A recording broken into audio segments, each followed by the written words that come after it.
दंडवत प्रणाम। आज आपण हे छत्रपती गजभिये दादा यांच्यासोबत डोमेग्रामचं दर्शन करणार आहे आपण। हा दादा, हे डोमेग्रामचा महाद्वार, स्वामींच्या काळात डोमेग्रामचा महाद्वार हा दक्षिणाभिमुख होता। हा महाद्वार स्वामी येण्याची दिशा, स्वामींची यायची जायची दिशा ही महाद्वारातून दक्षिणाभिमुख असं होतं आणि हे पुढे रोड होता, या रोडनेच पुढे यायच्या आणि राजमठात जाण्याचा मार्ग त्यांचा हा इथे पुढे होता। पुढे महाद्वारातून स्वामी पुढे जायचे, पुढे राजमठ, या राजमठात स्वामींचं 6 महिने वास्तव्य।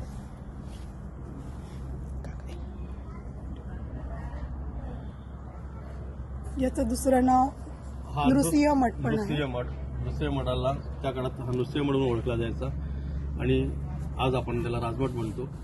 राजमठात स्वामींचं 6 महिने वास्तव्य। हा स्वामींच्या हा संपूर्ण काष्टाचा, त्यावेळेस याला 24 खांब होते। या राजमठाचा हे महाद्वार, या महाद्वाराला उंबरवट, या उंबरवटावर हा उंबरवटा 2 थराचा। राजमठाच्या पायऱ्या 3, राजमठाला 3 पायऱ्या। स्वामींची येण्याजाण्याची दिशा हा दक्षिणाभिमुख, उंच आपला राजमठ हा दक्षिणाभिमुख, ही दक्षिण दिशा, ही पूर्व दिशा। हे स्वामींचं कोहडाचं स्वीकार अवस्थानामध्ये स्वामींसोबत 3 निजकिंकर राहायचे, भाईसा, भटोबास आणि नाथोबा। स्वामींचा पोथीनुसार स्वामी रिक्त्या डाव्या हाता पश्चिमेली भिंतीशी उत्तर दक्षिण ओटा, हा उत्तर दक्षिण ओटा दाखवलेला आहे। उत्तर दक्षिण ओट्यावर स्वामी पोट स्वीकारायचे आणि स्वामींच्या श्रीचरणाशी 22 पश्चिमेकडे पाय करून पूर्वेकडे डोकं ठेवून स्वामींच्या उपांनो उशाशी या आडवांगी पावलात गुंडाळून इथे झोपायच्या।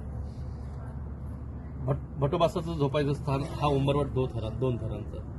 भटोबास झोपायची दिशा ही आहे ईशान्य नैऋत्य, या दिशेने उन्हाळे पावसाळे भटोबास झोपायचे।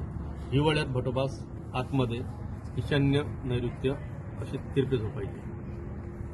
नाथोबा पूर्वेकडील भिंतीशी झोपायचे। हा त्राटीला खांब,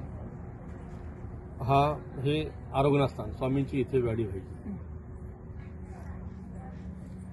ही त्याला राजमठाला पटीशाळा होती, पटीशाळेमध्ये हे दुपारचं स्थान, दुपारचा पोजावसर इथे व्हायचा। पुढे मालगंडी स्थान आहे, हे मालगंडी स्थान, ज्याला दोन सोंडी होते, एक पूर्व सोंडी ही पश्चिम सोंडी। ही दाखोची सोंडी पूर्व सोंडी म्हणजे दाखोची सोंडी, पश्चिम सोंडी ही तुरुंगामाची सोंडी। दुपारच्या पूजावसाच्या पश्चिम भिंतीशी स्वामींची कपडे ठेवायची जागा होती, इथे स्वामींचे कपडे ठेवले जायचे, बाईसाठी स्वामींचे कपडे ठेवायचे। हे रायांगण, 9 हात रायांगण, रायांगणात स्वामी वेडे करायचे आणि पुष्कळशा महाजनांच्या भक्तजनांच्या भेटी रायांगणात झालेल्या आहेत। हे मादने स्थान, स्वामींचे स्नान या मादने स्थानावर व्हायचे। हा उंच मठालाच नारायण मठ म्हणतात। उंच मठ हा उत्तराभिमुख, उंच मठाही हा 24 खांबाचा पाषाणाचा, याला 24 खांब आहेत। ही पाटकाची सोंडी, 2 सोंड्यात, पूर्व सोंडी, पश्चिम सोंडी, ही पाटकाची सोंडी। हे लोपेस्थान, स्वामी इथे लपून भक्तजनांची वार्ता ऐकायची। हे आसन स्थान, या ठिकाणी स्वामी 2 खांबामध्ये आसन होय असा संदर्भ येतो।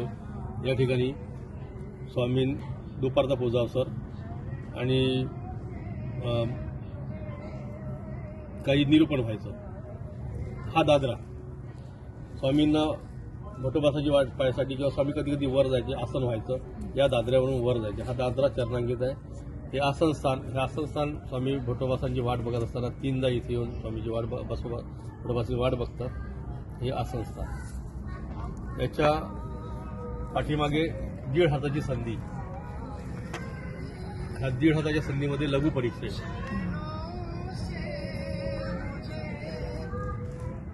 1.5 हाताच्या संधीमध्ये हा प्रसन्न मठ आणि उंच मठ हातामध्ये, त्यामध्ये 1.5 हाताची संधी होती, इथे लघु परीक्षा व्हायचा।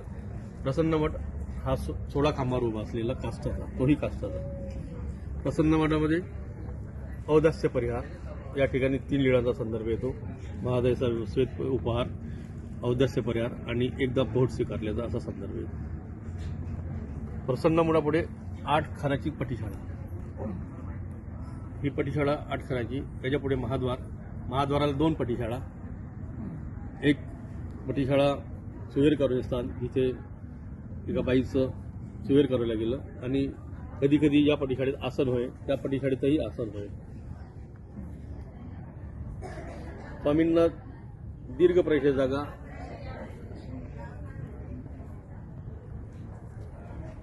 दीर्घ प्रवेशाला स्वामी या परिकोणाच्या बाहेर इकडे यायचे.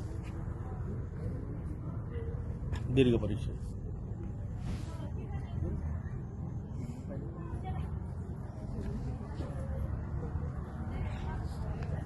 अशा प्रकारे डोमेग्रामच्या संपूर्ण लीळा इथे लिहिल्या आहेत.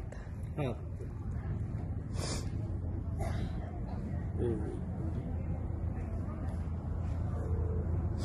त्यांचाच फोन आला स्मिता.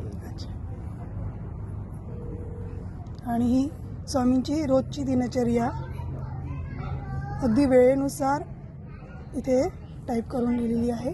आणि हे या सर्व लोकांच्या मार्गदर्शनाने इथे हे गजभिये दादांनी साकार केलं आहे. धन्यवाद.